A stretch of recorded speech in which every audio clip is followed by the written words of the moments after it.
नमः शिवाय। विश्वनाथ भगवान की महाकालेश्वर भगवान की ओंकारेश्वर भगवान की कनखंडी महादेव की कुबरेश्वर महादेव की गंगा मैया की कालेश्वर महादेव की हर हर महादेव हर हर महादेव हर हर महादेव। काशी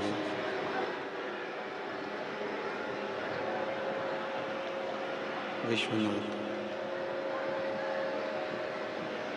ओगरदानी त्रिकालदर्शी कैलाशी अविनाशी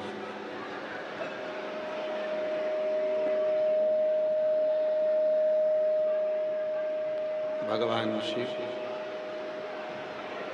जिनकी पुनीत पावन पवित्र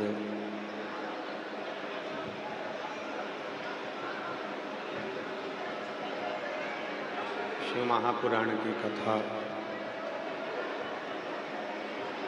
भगवान शिव की ही कृपा से करुणा से उनकी उदारता से श्रवण करने का सौभाग्य प्राप्त हुआ। बड़े भाग्यशाली हैं बलिया उत्तर प्रदेश के सभी रहनिवासी जो इस पवित्र पावन शिव महापुराण की कथा को श्रवण कर अपने जीवन को सार्थक बना रहे हैं। कथा के आयोजक श्रीमती तीत्री देवी जी, परम शिवभक्त माननीय परिवहन मंत्री उत्तर प्रदेश सरकार के श्री दयाशंकर सिंह जी, जिन्होंने इस पवित्र कथा की दिव्यता को बलिया उत्तर प्रदेश में लेकर आए। एक माननीय मंत्री जी के लिए जोरदार ताली बजाकर उनके लिए साधुवाद, जिन्होंने इतनी दिव्य कथा का आयोजित किया। श्री धर्मेंद्र सिंह जी, उनको भी बहुत बहुत साधुवाद। एक बार उनके लिए भी जोरदार ताली बजाकर साधुवाद। बाबा बालखंडीनाथ देवली बलिया सेवा समिति के श्री अध्यक्ष जयराम सिंह जी, भगवान शिव की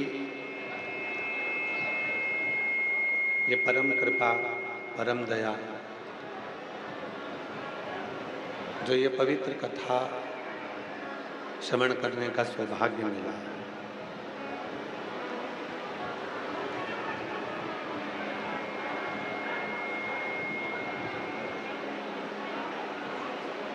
मानव की देह मनुष्य का शरीर एक तो मिलता बड़ा मुश्किल से, और यदि बड़ी मुश्किल से मिलने वाला यह मानव का शरीर कहीं ना कहीं शिव की अविरल भक्ति में डूब जाता है, भगवान शंकर की अविरल भक्ति में लग जाता है,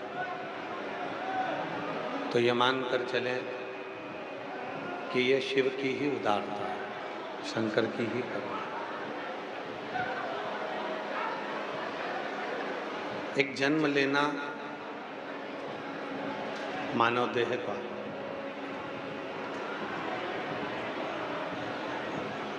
और जन्म लेने के बाद भी प्रभु की शरणागति प्राप्त ना करना। परसों के दिन कथा में कहा था कि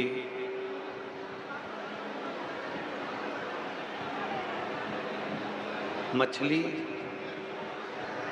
पानी की शरणागति में रहती है तो वो बची रहती है।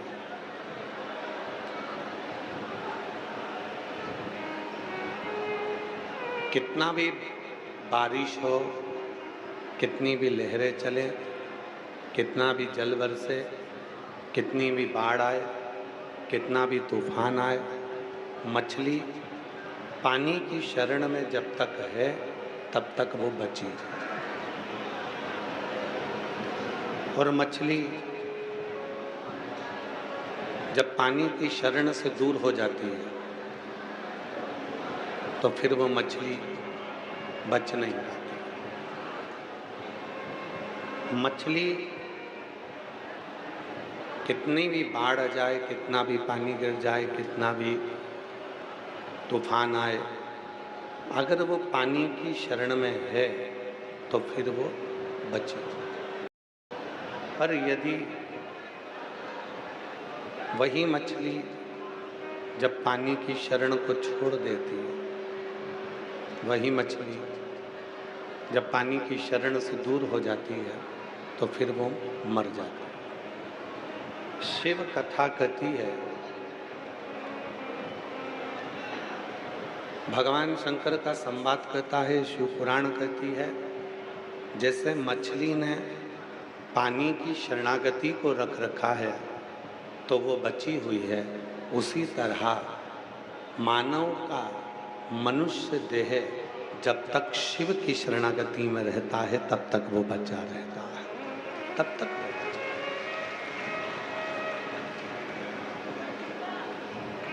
ये मानव का देह, ये मानव का शरीर जब तक माता, पिता, गुरु और शिव इनकी शरणागति में जब तक है तब तक वो बचा,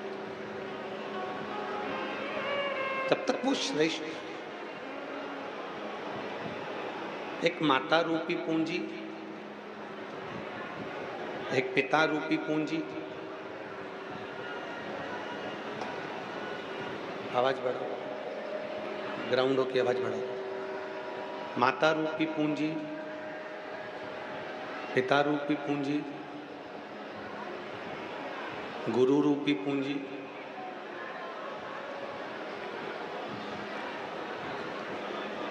और एक शिव रूपी पूंजी। ये वो पूंजियां हैं। इधर वाले पंडाल की आवाज बढ़ा दे बेटा, इधर वाले पंडाल की आवाज बढ़ा। ये वो पूंजियां हैं जिन पूंजी में हम अपने जीवन की सार्थकता को सिद्ध कर सकते हैं।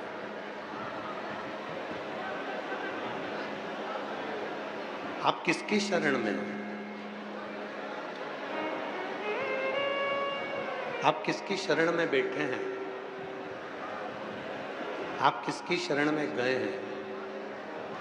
यह आप पर निर्भर करता है। कितना सुंदर कहा है देवाधिदेव महादेव माता पार्वती जी से नंदनवन काशी में एक संवाद कहते हैं। महादेव माता पार्वती जी से नंदनवन काशी में कहते हैं, पार्वती, जैसे वृक्ष की छांव में एक सुकून मिलता है, वृक्ष की छांव में एक शांति मिलती है, वृक्ष की छांव में एक सुख मिलता है, उसी तरह माता, पिता, गुरु और शिव वो वृक्ष हैं जिनके चरणों में आते से ही व्यक्ति को सुकून मिलना प्रारंभ हो जाता है, शांति मिलना प्रारंभ हो जाता है।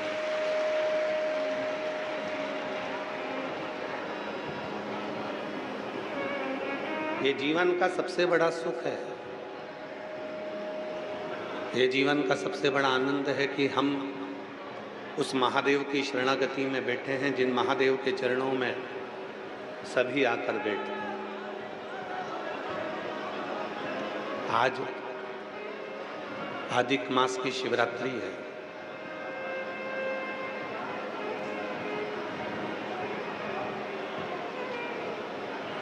और अधिक मास की शिवरात्रि के इस पवित्र अवसर पर पूरा विश्व भगवान शंकर का रुद्राभिषेक शाम को 7 बजे ऑनलाइन आस्था चैनल पर करेगा। पहले हम भी इस पंडाल में ही अभिषेक कर रहे थे, पर कल प्रशासन के कुछ लोगों ने कहा धर्मेंद्र जी से कि यहाँ से जाते समय भक्तों की भीड़ इतनी हो जाती है कि ट्रैफिक जाम हो जाता है, तो वहाँ से जाकर वापस आना और फिर यहाँ अभिषेक करना बहुत कठिन हो जाएगा। 7 बजे गुरुजी यहाँ पहुँच नहीं पाएंगे, इसलिए आप सब एलईडी के माध्यम से अभिषेक करेंगे और हम जहाँ ठहरे हैं उसी कमरे में से अभिषेक करेंगे, जिससे आप लोगों को उसका दर्शन होगा और आप ऑनलाइन उस अभिषेक से जुड़ेंगे। इसलिए 7 बजे जो एलईडी वाले हैं वो एलईडी चालू कर देंगे यहाँ की 6:45 बजे, और 7 बजे जब अभिषेक चालू होगा तो एलईडी पर जो पंडाल में बैठे हैं वो अभिषेक करेंगे। आप सब जो टीवी पर हैं, मोबाइल पर हैं, देश विदेश में हैं, वो सब ऑनलाइन अपने अपने घर पर बैठकर अभिषेक का लाभ लेंगे और अभिषेक करेंगे। तेरी कृपा बिना न हिले एक भी अणु, लेते हैं श्वास तेरी कृपा से तनु तनु। बखान क्या करूं मैं लाखों के ढेर का, चपटी भभूत में है खजाना कुबेर का। हे गंगाधार मुक्ति द्वार ओंकार तो भोले ओंकार तो, आयो शरण तिहारी शंभु तार। तो किसकी शरणागति में हम बैठे हैं? वृक्ष का बीज मिट्टी की शरणागति में रहता है। वृक्ष का बीज मिट्टी की शरणागति, मछली पानी की शरणागति में, पानी समुद्र की शरणागति में, समुद्र पृथ्वी की शरणागति में।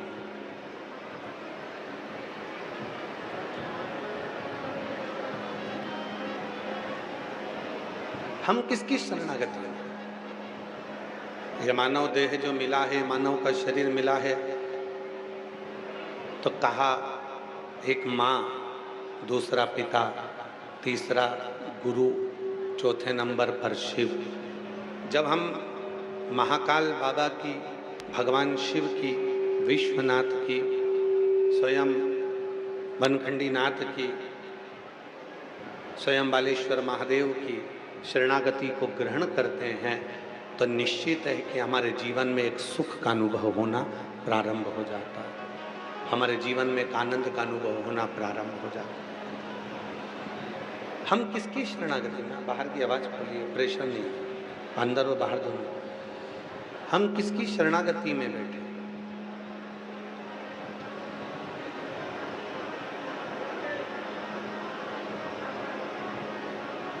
हम किसके पास जाकर बैठे हैं, ये निश्चित है। एक मक्खी सब्जी पर जाकर बैठती है तो उसकी कोई कीमत नहीं रहती है। एक मक्खी शक्कर पर जाकर बैठी तो उसकी कोई कीमत नहीं होगी। एक मक्खी फल पर जाकर बैठी तो उसकी कोई कीमत नहीं होगी। पर वही मक्खी उड़कर गई और कहीं सोना तुल रहा था, हीरा तुल रहा था, और उस हीरे पर जाकर मक्खी तुलते हुए तराजू पर रखे हुए हीरे पर जाकर, तराजू पर रखे हुए हीरे पर जाकर यदि मक्खी बैठ जाती है, तराजू पर रखे हुए हीरे पर जाकर यदि मक्खी बैठती है, बैठ जाती है, तो निश्चित है कि मक्खी की कीमत बढ़ जाती है। निश्चित है मक्खी की कीमत बढ़ जाती है।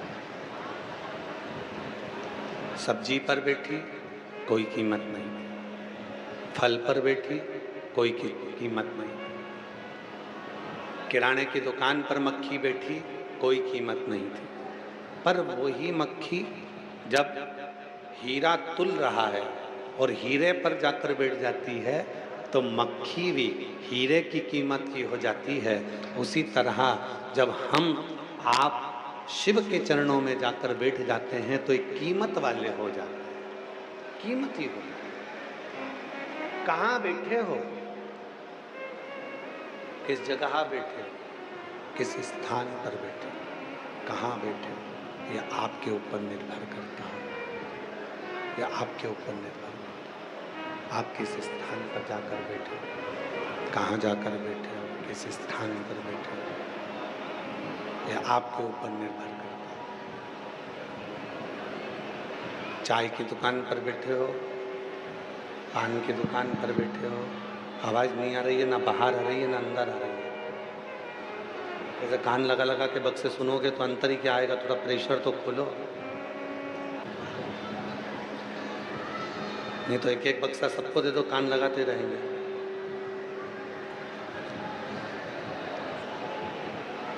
चाय की दुकान पर जाकर बैठे हो,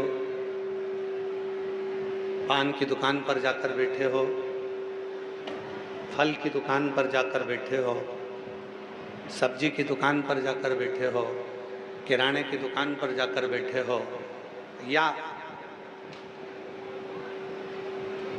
अपने खुद के कर्म को कर रहे हो। आप अपना खुद का कर्म क्या कर रहे हो, स्वतः कर्म क्या कर रहे हो। कितना सुंदर कहा है, शिव महापुराण में एक संवाद आता है बड़ा सुंदर। माँ पार्वती जी जब बाल्यावस्था में थी, माता पार्वती जी का जब बाल्यावस्था थी, केवल 4 वर्ष की माता पार्वती जी थी, केवल 4 वर्ष।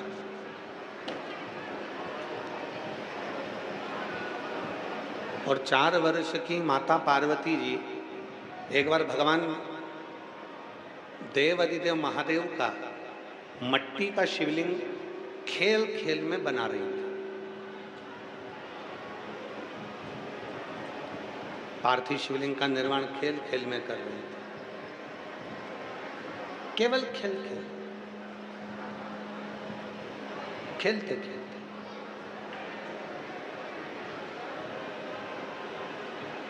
मिट्टी के शिवलिंग को बनाकर माता पार्वती जी लेकर जा रही थी और अपने पिता हिमालय राज के पास पहुंची।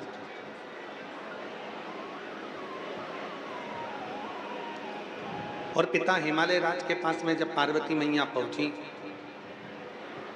मिट्टी का शिवलिंग उनके हाथ में था और पिता हिमालय राज ने माता पार्वती जी से पूछ लिया कि पार्वती गौरा, ये क्या बनाया है तूने,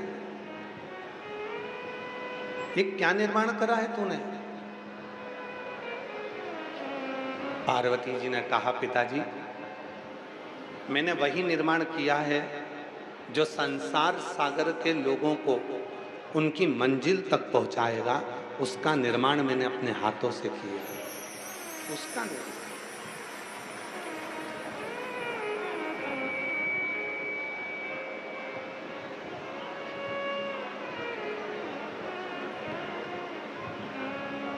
एक पार्थिव शिवलिंग का निर्माण जब हम करते हैं तो केवल वो निर्माण नहीं रहता, वो हमें मंजिल में पहुंचाने का एक रास्ता बना देता। केवल वो निर्माण नहीं है, मंजिल तक पहुंचाने का एक रास्ता निश्चित कर दे। रास्ता। एक बात हम आपसे पूछें, जरा उत्तर देना बलिया वालों, जवाब दीजिएगा। एक रावण और एक मंथरा, दो थी। एक था रावण, दूसरी थी मंथरा।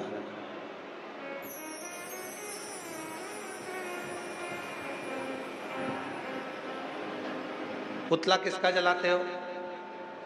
जम के तो बोलो, रावण का।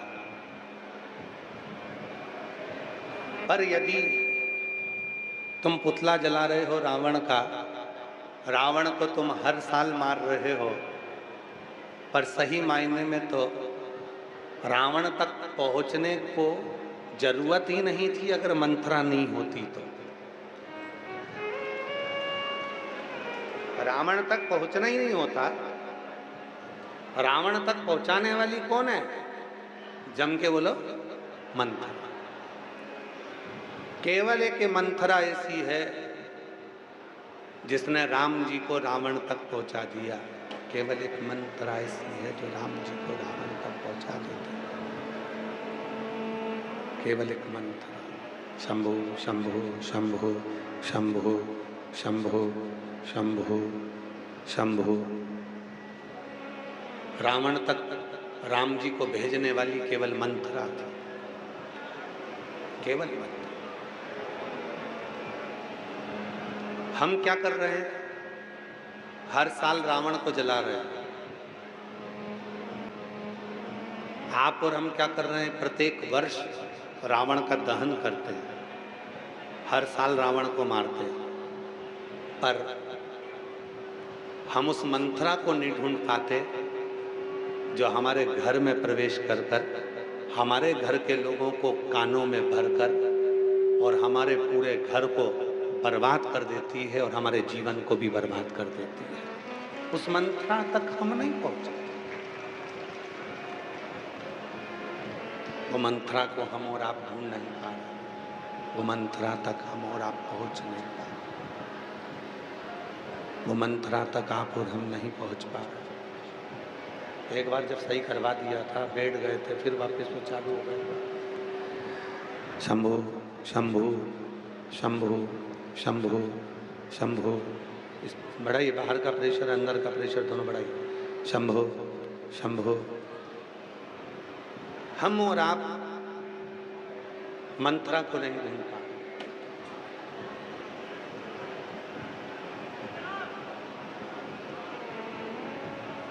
नंदी, कल कथा चल रही थी नंदी की। नंदी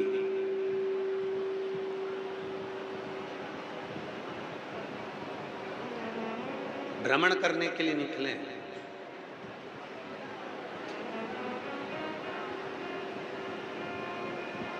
और नंदी भ्रमण करते करते करते करते सब दूर घूमने के बाद में आखिरी में नंदी एक बट वृक्ष के नीचे जाकर बैठे।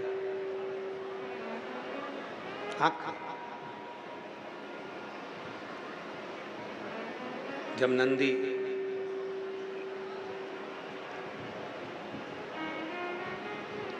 एक वट वृक्ष के नीचे जाकर बैठते हैं, कुछ देर बाद वहीं से श्री तुमरुका जी का आगमन हो जाता है।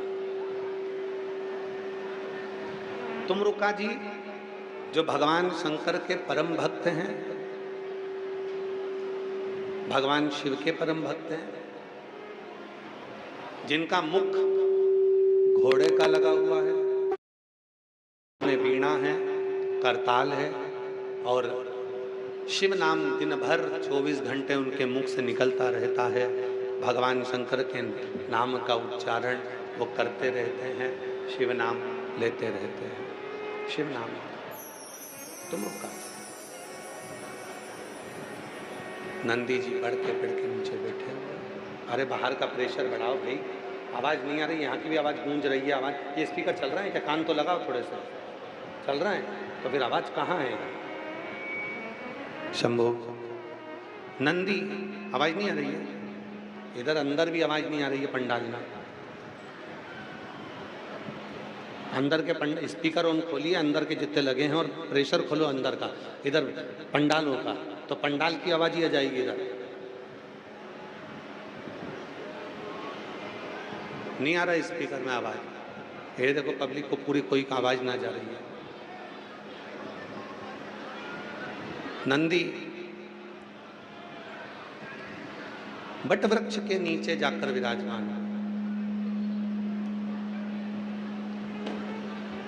और नंदी जब बट वृक्ष के नीचे जाकर, बस ठीक है अभी आएंगे। नंदी जब बट वृक्ष के नीचे जाकर विराजमान हुए,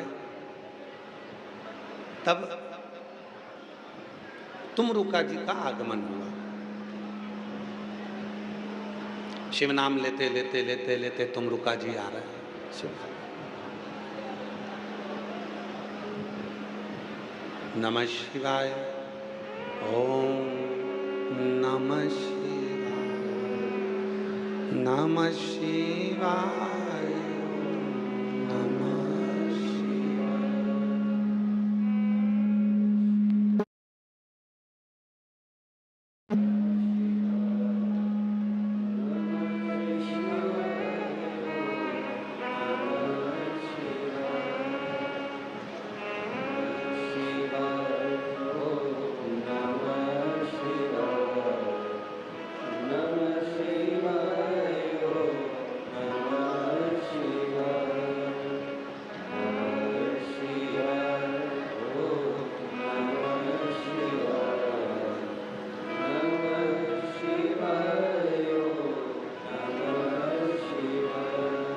तुमरुका जी शिव नाम लेते लेते बट वृक्ष के नीचे आ गए। नंदी बैठे थे। थोड़ा मन में जब संशय होता है, के अंदर कोई संशय उत्पन्न होता है, तो व्यक्ति मौन होता, चुप। 3 बार व्यक्ति मौन हो जाता है। भीतर अगर कोई संशय है तो मौन होगा, घर में क्लेश है तो मौन होगा, और तीसरा यदि उस परमात्मा की भक्ति में लगा है और विश्वास है भगवान पर तो मौन होगा। फिर उससे बोला नहीं, फिर वो नहीं, फिर उसकी मौनता है, फिर वो बोलता नहीं है, चुप, एकदम शांत। पर कई बार भक्ति में भी ऐसा होता है कि वो नी भी बोले तो भी लोग बुलवा देते हैं। जैसे कल बालेश्वर महादेव के दर्शन करने गए, ना धर्मेंद्र जी सूचना दी है,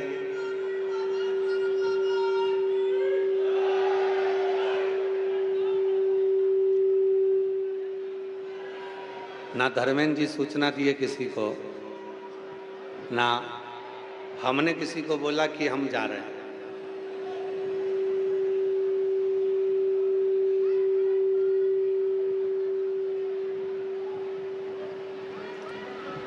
ना हमने किसी को कहा, ना धर्मेंद्र जी बोले, और मंदिर में भर गए लोग। अब भरे तो भरे अपनी जगह पर थे, जल चढ़ाना था महादेव को, सबके हाथ में थाली, लोटा, गंगा जल चढ़ाना था बालेश्वर महादेव को, और इन्होंने चढ़ाना चालू कर दिया।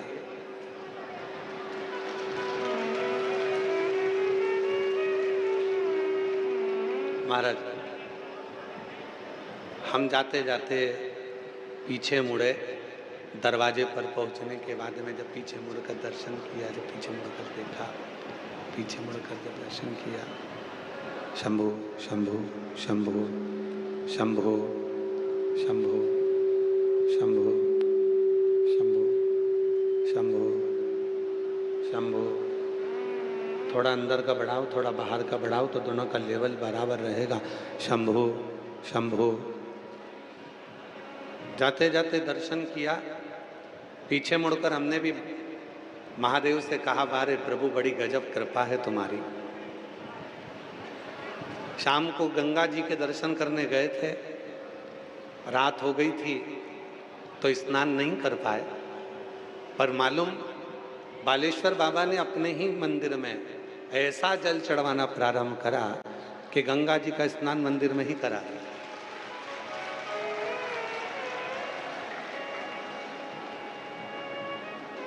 जैसी गंगा में लहरें आती हैं धर्मेंद्र जी, जैसे गंगा में लहरें आती हैं, वैसी कल लहरें मंदिर में चल रही थी। पूछो ये मंदिर वाले बैठे हैं यहाँ, मंदिर वाले कौन कौन बैठे हैं? सब बैठे, पूरी टीम खड़े हो जरा, जो मंदिर में थे कल, ये पूरी टीम।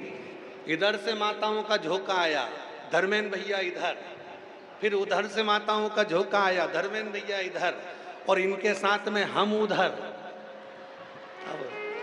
वो इधर उधर, और ऊपर से उधर पीछे पीछे जो खड़ी थी वो पानी लोटे का दे, इधर से गंगा जल की बोतल। हमने कहा वाह रे भोलेनाथ, सोच कर गए थे शाम को, साथ में कपड़े भी ले गए थे कि गंगा जी में जाएंगे डुबकी लगाएंगे, पर वहां अंधेरा हो गया, घाट पर पानी दूर था, और भोलेनाथ जी तो घट घट की जानते, उन्होंने कहा वहां नहीं नहा के आया तो यहां नहा ले, नीला। शिव का प्रेम, इसीलिए कहते हैं शिव महापुराण की कथा कहती है कि तुम जहां बैठे हो, जैसे बैठे हो, उस स्थान पर जब तुम उस देव अधिदेव महादेव को भजते हो, उस देव अधिदेव महादेव का स्मरण करते हो, तो निश्चित है तुम्हारे जीवन के सारे दुख अपने आप समाप्त होना प्रारंभ हो जाते हैं, सारे कष्ट समाप्त होना प्रारंभ हो जाते हैं, और जीवन में आनंद की अनुभूति होने लगती है, आनंद की अनुभूति होने लगती है अपने आप। मौन हो गया, बट वृक्ष की छांव थी, और उस बट वृक्ष की छांव में, उस बट वृक्ष की छांव में नंदी मौन होकर बैठ गए थे, बट वृक्ष की छांव। और बट वृक्ष की छांव में जैसे नंदी मौन होकर बैठे, नंदी मौन हो गए बट वृक्ष की छांव में, तुमरुका जी का आगमन हुआ। तुमरुका जी आए, नंदी को देखा, बहुत देर तक तुमरुका जी नंदी को देखते रहे। ये तुमरुका जी कोई साधारण नहीं है। शिव महापुराण की कथा कहती है, चंचुला देवी के जीवन के जितने दुख थे उनको समाप्त यदि किसी ने करा तो तुमरुका जी की शिव महापुराण की कथा ने करा, शिव पुराण की। इसलिए आज भी नियम है, आज भी नियम है। जगत की जितनी माताएं, मेरी जितनी जीजियां हैं, जितनी मेरी जीजियां, जितनी मेरी बेटियां हैं, जितनी मेरी माताएं बैठी हैं, जितनी मेरी बुजुर्ग माँ बैठी हैं, जितनी मेरी जीजियां बैठी हैं, जितनी मेरी माताएं बैठी हैं, हम निवेदन करें, अगर जिंदगी में मेरी बेटियों को, मेरी जीजियों को, मेरी माताओं को अगर जीवन में अपने गर्भ से जुड़ी हुई, अपनी उदर से जुड़ी हुई या संतान से जुड़ी हुई कोई भी समस्या तुम्हारे जीवन में अगर आकर खड़ी होती है, तो शिव जी के मंदिर में जाकर जो लोटा भरकर जल लेकर जाते हो, उस जल को थोड़ा थोड़ा कर 7 बार तुम रुकेश्वर महादेव का नाम लेकर चढ़ाना प्रारंभ कर दो, और उस जल का आचमन करना प्रारंभ कर दो। उदर से जुड़ी हुई, पेट से जुड़ी हुई, बच्चादानी से जुड़ी हुई, संतान से जुड़ी हुई कैसी भी समस्या हो, वो धीरे धीरे समाप्त हो ही जाती है। तुम रुका जी, तुम रुकेश्वर। कौन से महादेव? जम के बोलो, तुम रुकेश्वर महादेव। जम के बोलो, तुम रुकेश्वर महादेव। तुम रुका जी के नाम से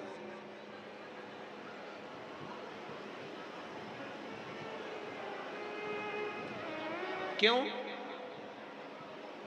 भगवान शंकर के परम भक्त हैं तुमरुका जी, जिनके मुख से हर घड़ी, हर क्षण, हर पल शिव नाम निकलता। दो, एक द्रौपदी, एक तुमरुका। द्रौपदी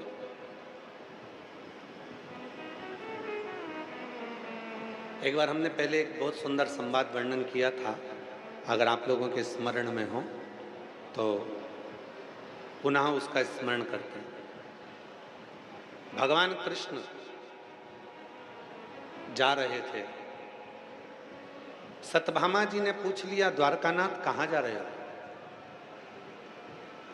भगवान कृष्ण ने कहा, मैं द्रौपदी के यहाँ जा रहा हूं। सत्यभामा जी को बड़ा गुस्सा आया। सत्यभामा जी ने कहा, बताओ, हर 15 मिनट में, आधे घंटे में, 1 घंटे में, 2 घंटे में, 24 घंटे में कम से कम 10 बार भगवान द्वारकानाथ द्रौपदी के यहाँ चले जाते हैं। बार बार द्रौपदी के यहाँ जाने की जरूरत क्या है? भगवान कृष्ण कुछ नहीं बोले, कुछ नहीं।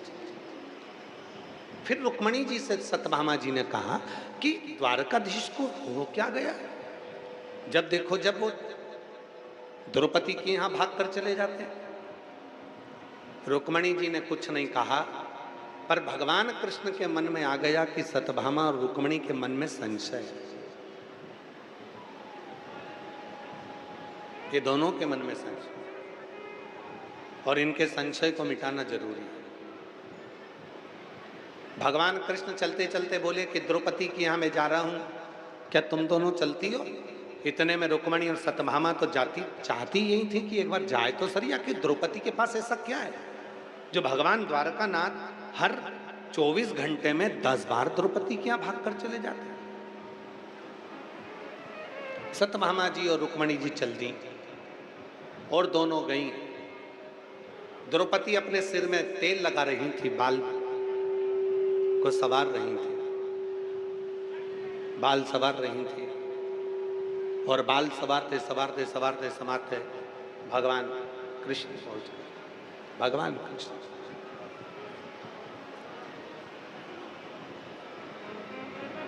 भगवान कृष्ण ने जाकर, इसको बढ़ा दो भाई थोड़ा, भगवान कृष्ण ने जाकर पूछा,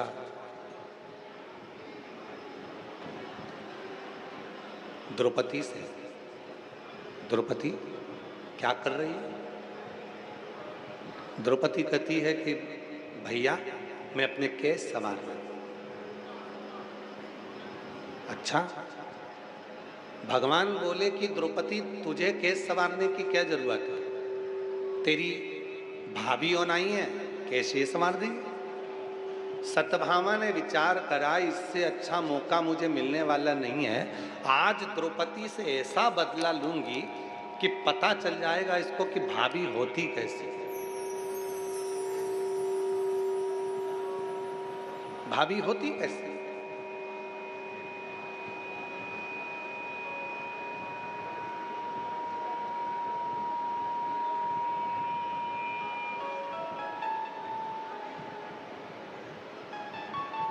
चलिए, सत्यभामा जी बैठ गई द्रौपदी के केशों में तेल लगाने के लिए, और द्रौपदी के केशों में तेल लगाने, सत्यभामा जी द्रौपदी के केशों में तेल लगाने लगे। द्रौपदी के केशों में तेल लगाती हुई सत्यभामा जी ने उसी समय पर द्रौपदी के एक केश को खींचा। जैसे केश खींचा, उसमें से आवाज आई, हे कृष्ण। सत्यभामा जी को समझ में नहीं आया कि आखिर बात क्या है, कि मैंने बाल खींचा, मैंने केश खींचा, और केश खींचने पर उसमें से आवाज आ रही है, बाल खींचने पर उसमें से आवाज आ रही है, कृष्ण। समझ नहीं आ रहा ये हो कैसे। ये आखिर हुआ कैसे? ये समझ नहीं आया, समझ नहीं।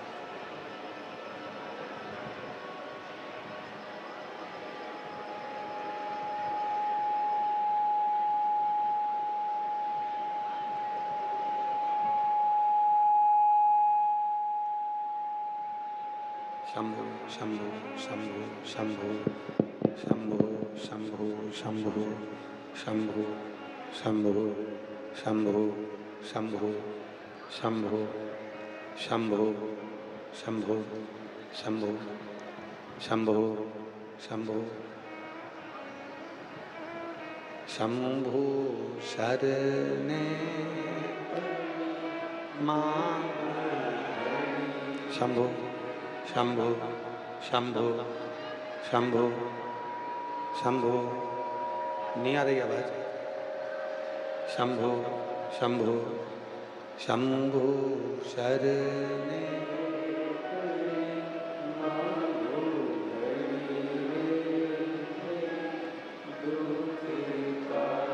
आवाज बढ़ाइए, सबकी बढ़ाओ।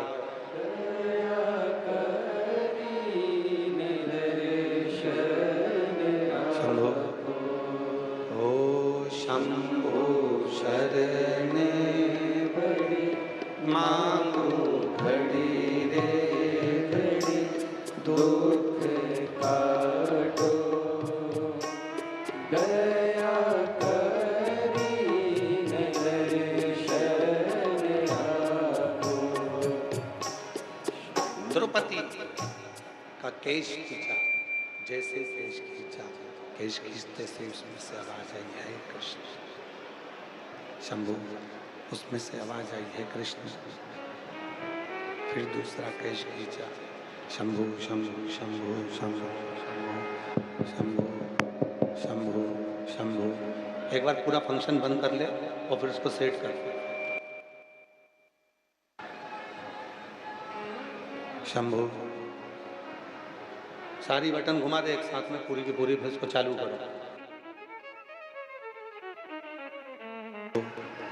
शंभु शंभु शंभु शंभु शंभु शंभु शंभु शंभु शंभु शंभु शंभु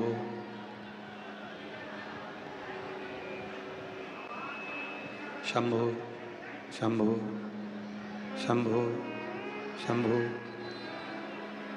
शंभु। बढ़ाइए, बाहर की बढ़ाओ। शंभु शंभु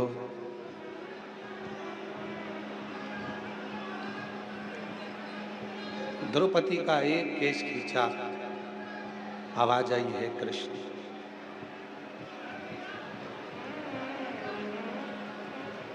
द्रौपदी का दूसरा केश खींचा, आवाज आई है कृष्ण। हे कृष्ण। सत्यभामा को समझ नहीं आया।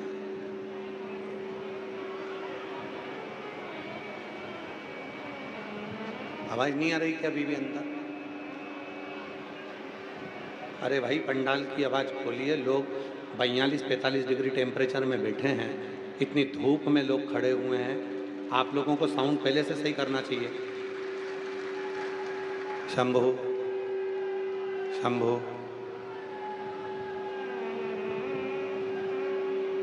सत्यभामा को बड़ा आश्चर्य हुआ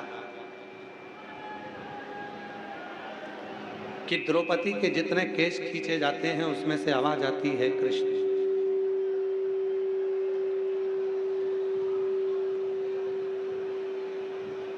आवाज आती है कृष्ण। आखिर क्यों? दौड़कर सत्यभामा जी रुक्मणी जी के पास गए।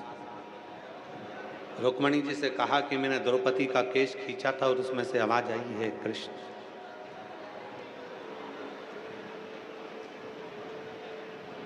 रुक्मणी जी भगवान कृष्ण के पास गए और भगवान कृष्ण से जाकर कहा, नाथ, एक बात समझ में नहीं आती कि द्रौपदी का केश खींचा जाता है और उसमें से आवाज आती है, हे कृष्ण। ऐसा क्यों? भगवान कृष्ण ने कहा, रुक्मणी, तुम और सत्यभामा के मन में आया था कि मैं दौड़ दौड़ कर द्रौपदी के पास क्यों जाता हूं। उसका केवल एक कारण है, केवल एक कारण।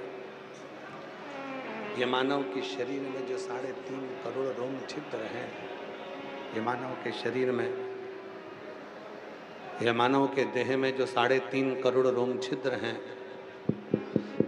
3.5 करोड़ जो रोम छिद्र हैं, ये 3.5 करोड़ रोम छिद्र भगवत नाम के लिए केवल सारे ब्रह्मांड में केवल एक द्रौपदी ऐसी है जो 3.5 करोड़ बार मेरा नाम 24 घंटे में ले लेती है। 3.5 करोड़, 3.5 करोड़ बार मेरा नाम 24 घंटे के अंदर वो ले लेती है। शंभु शंभु शंभु शंभु। पंडाल की आवाज खोलो, पंडाल की आवाज खोलो। 3.5 करोड़ बार भगवान कहते हैं कि मेरा नाम लेती है, तो 3.5।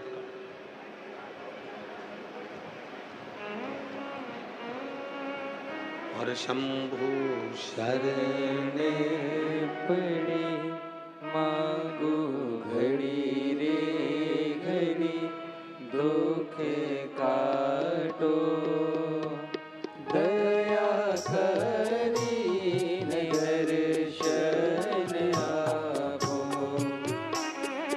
शंभो शरण पड़े मांगो घड़ी रे घड़ी, दुख काटो। शंभु शंभु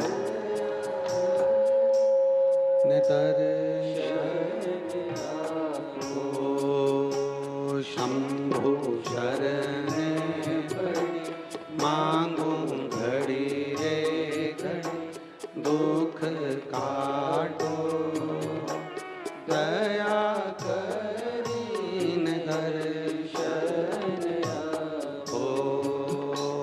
शंभु शंभु पड़ी मांगो घड़ी रे घड़ी, दुख काटो दया करीन दर्शन आपो।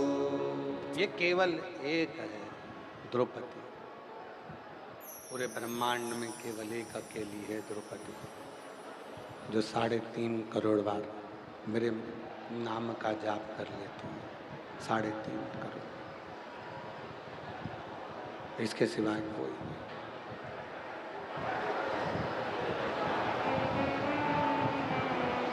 एक द्रौपदी 3.5 करोड़ बार भगवान के नाम का जाप करती है। एक तुमरुका जी जो 3.5 करोड़ बार शिव नाम का जप कर लेते, दोनों।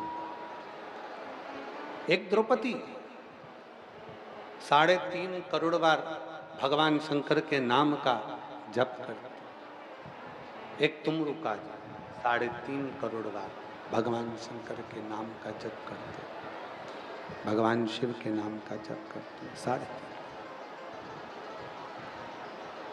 आप में से कोई है जो 3.5 करोड़ बार भगवान का नाम जप करता? चलो जाने तो, पूरे उत्तर प्रदेश में जाओ, मध्य प्रदेश में जाओ, तुम राजस्थान चले जाओ, तुम्हारी मर्जी पड़े, पूरे भारत में, पूरे विश्व में घूम आओ, कोई नहीं मिलेगा जो 3.5 करोड़ बार 24 घंटे में भगवान का नाम 3.5 करोड़ बार ले लेता होगा। पर शिव पुराण की कथा में स्वयं तुमरुका जी नंदी से कहते हैं, नंदी जब कोई 3.5 करोड़ बार भगवान शंकर का नाम जाप नहीं कर सकता तो उसको शिव महापुराण की कथा में जाकर बैठ जाना चाहिए। जब वहां पर मंत्र का जप होता है तो 3.5 करोड़ बार ये रोम छिद्र में वो समाहित हो जाता है।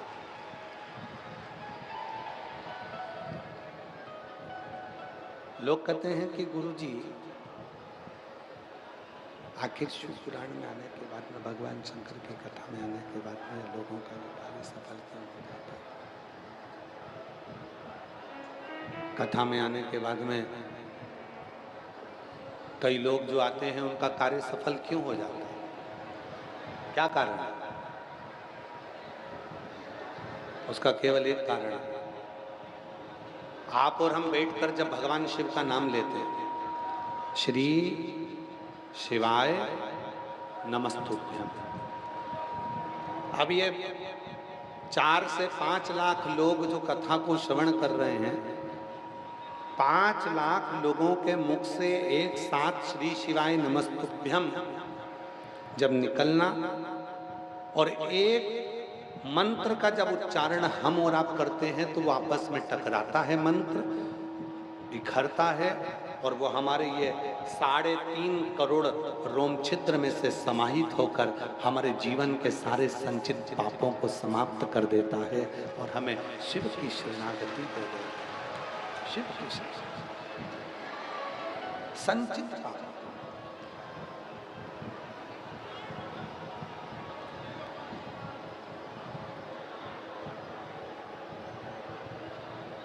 नंदी बट वृक्ष की छांव में बैठे थे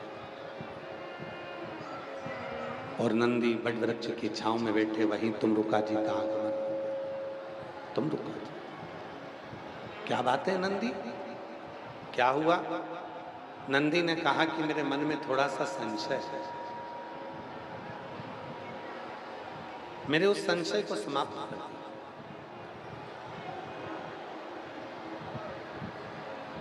मेरे मन का बस छोटा सा संशय, उस संशय को आप समाप्त कर दीजिए। क्या संशय है? नंदी ने कहा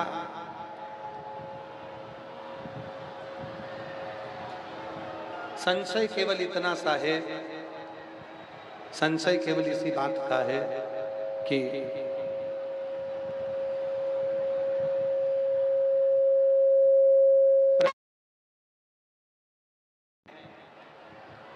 वो तो अपने आप में स्वर्ग है। पृथ्वी के जितने भी धाम है वो अपने आप में स्वर्ग है, अपने आप में स्वर्ग है। पर मान लो यदि घर को स्वर्ग बनाना है तो क्या करना है? सुन लो बलिया की जीजियों, बलिया के जितने मेरे जीजा बैठे हैं, मेरी जितनी जीजियां बैठी हैं, जितने मेरे बेटियां बैठी हैं, जितने बेटा बैठे हैं, जितने बुजुर्ग माँ बाप बैठे हैं, उन सबको निवेदन करो, ध्यान से सुनना। नंदी ने प्रश्न किया कि घर को स्वर्ग बनाना हो तो क्या करना पड़ेगा? क्या करना पड़ेगा?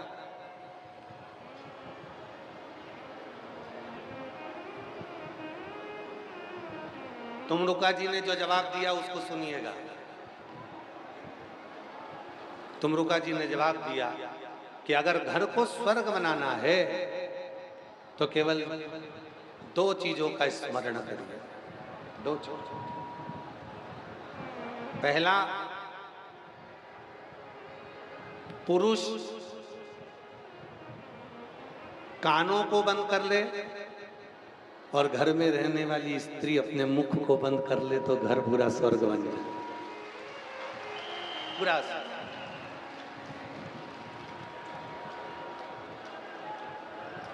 पूरा घर स्वर्ग है।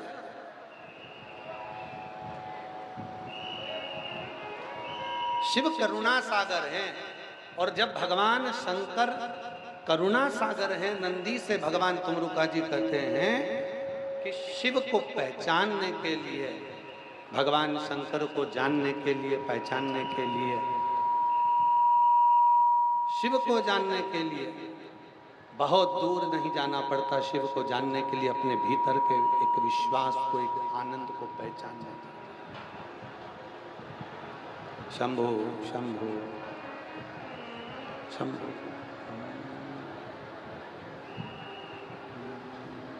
शंभु शरणे पड़े मांगू घड़ी रे घड़ी, दुख काटो, दया करी इन दर्शन आपो।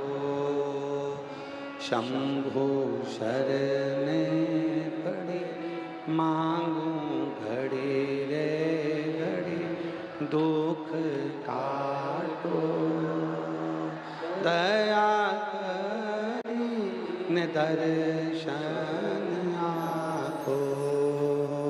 शंभु शरणे पड़ी घड़ी रे घड़ी, दुख काटो, दया करी न दर्शन आपो। शंभु शरणे पड़ी मांगू घड़ी रे घड़ी, दुख काटो, दया करी दर्शन आपो। शंभु शरणे पड़ी मांगू घड़ी रे घड़ी, दुख काटो, दया करी दर्शन आपो। शंभु शरणे पड़ी मांगू घड़ी रे, हर बस से बोले बाबा। ओ दया करी दर्शन आपो। हार हार पर्वत से भोले बाबा नीचे उतर आओ, पर्वत से भोले बाबा ओ पर्वत से भोले बाबा नीचे उतर आओ, पर्वत से भोले बाबा नीचे उतर आओ। देर ना लगाओ भोला, देर ना लगाओ, भोला देर ना लगाओ, ओ देर ना लगाओ भोला, देर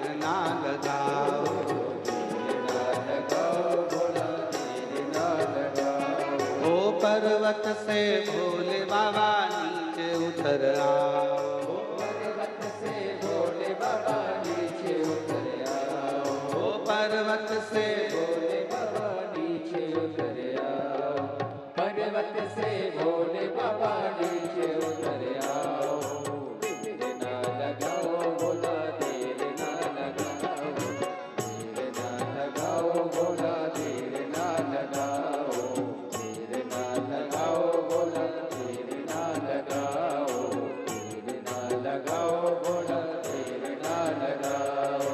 पर्वत से भोले बाबा नीचे उतर आओ, पर्वत से भोले बाबा नीचे उतर आओ, पर्वत से भोले बाबा नीचे उतर आओ, पर्वत से भोले बाबा नीचे उतर आओ।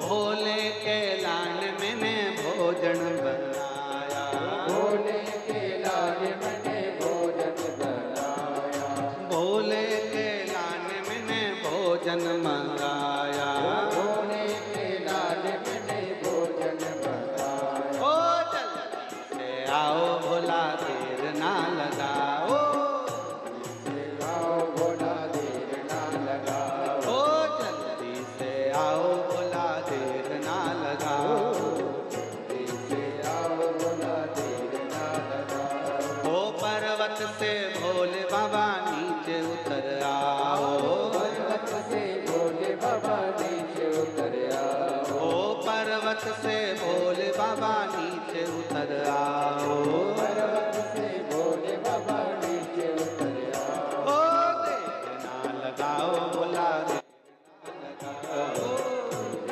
लगाओ भोला, देर ना लगाओ, देर ना लगाओ भोला, देर ना लगाओ।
भोले के लान मैंने गंगा जल मंगाया, भोले के लाल मैंने गंगा जल मंगाया, ओ भोले के लान मैंने गंगा जल मंगाया, भोले के लाल मैंने गंगा जल मंगाया। ओ जल्दी से आओ भोला देर ना लगाओ, आओ भोला देर ना लगाओ, ओ जल्दी से आओ भोला देर ना लगाओ, जल्दी से आओ भोला देर ना लगाओ। ओ पर्वत से भोले बाबा नीचे उतर आओ, पर्वत से भोले बाबा नीचे उतर आओ, ओ पर्वत से भोले बाबा नीचे उतर आओ, पर्वत से भोले बाबा नीचे उतर आओ। ओ देर ना लगाओ भोला देर ना लगाओ, लगाओ भोला देर ना लगाओ, ओ देर ना लगाओ भोला देर ना लगाओ, लगाओ भोला देर ना लगाओ। राधे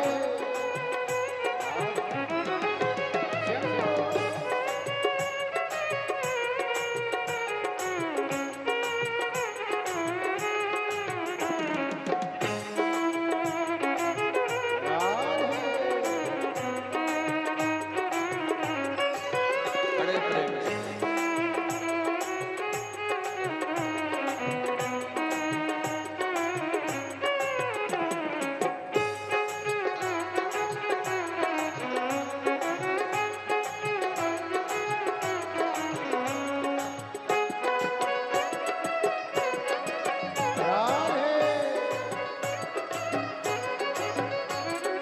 भोले के लाल मैंने सेजवा बिछाया, भोले के लाल मैंने सेजवा बिछाया, ओ भोले के लाल मैंने सेजवा बिछाया, भोले के लाल मैंने सेजवा बिछाया। ओ जल्दी से आओ भोला देर ना लगाओ, आओ भोला देर ना लगाओ, ओ जल्दी से आओ भोला देर ना लगाओ, जल्दी से आओ भोला देर ना लगाओ, जल्दी से आओ भोला देर ना लगाओ, जल्दी से आओ भोला देर ना लगाओ। पर्वत से भोले बाबा नीचे उतर आओ, पर्वत से भोले बाबा नीचे उतर आओ, ओ पर्वत से भोले बाबा नीचे उतर आओ, पर्वत से भोले बाबा नीचे उतर आओ। ओ देर ना लगाओ भोला देर ना लगाओ, आओ भोला देर ना लगाओ, ओ देर ना लगाओ भोला देर ना लगाओ, जल्दी से आओ भोला देर ना लगाओ, ओ देर ना लगाओ भोला देर ना लगाओ, लगाओ भोला देर ना लगाओ, लगाओ भोला देर ना लगाओ, देर ना लगाओ भोला देर ना लगाओ, ओ देर ना लगाओ भोला देर ना लगाओ, देर ना लगाओ भोला देर ना लगाओ, ओ देर ना लगाओ भोला देर ना लगाओ, देर ना लगाओ भोला देर ना लगाओ, ओ देर ना लगाओ भोला देर ना लगाओ, देर ना लगाओ भोला देर ना।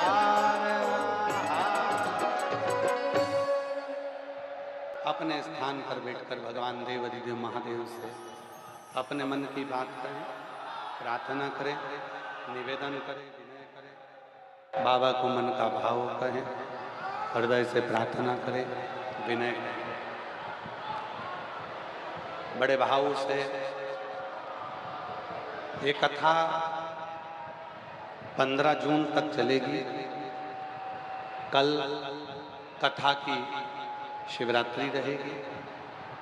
परसों, कल तो कथा का समय यही 1 बजे से 4 बजे तक ही रहेगा, और परसों कथा का समय सुबह 8 बजे से 11 बजे तक हो जाएगा, और परसों के दिन कथा विराम हो जाएगा। फिर 18 जून से 24 जून तक बठिंडा पंजाब में शिव महापुराण की कथा प्रारंभ हो जाएगी 2 बजे से 5 बजे। आज शिवरात्रि है, अधिक मास की। बाबा को अपने मन का भाव कहिए, प्रार्थना करिए, निवेदन करिए, विनय करिए। जहाँ जगह मिले वहाँ बैठकर बाबा को अपने मन का भाव कहिए, हृदय से प्रार्थना करिए।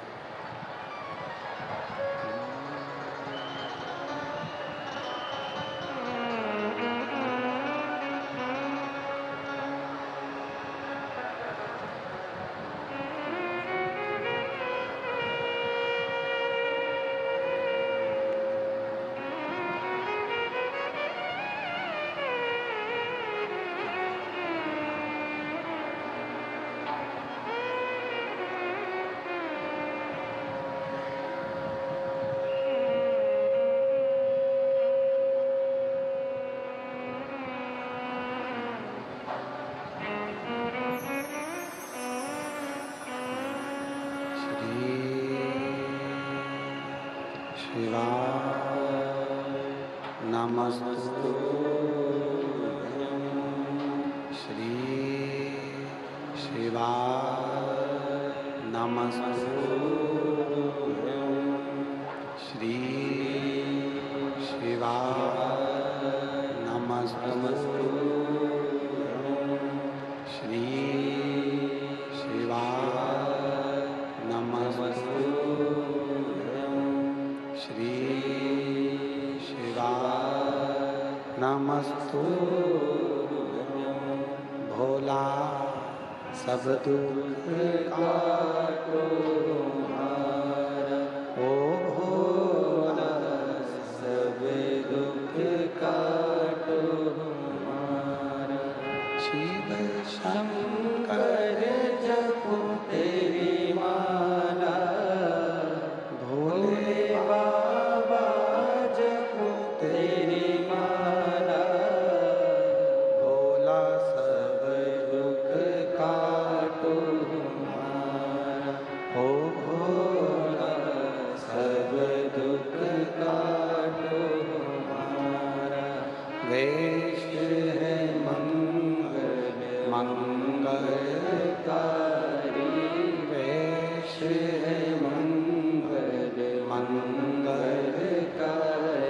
शमशान वासी हमारा, शमशान वासी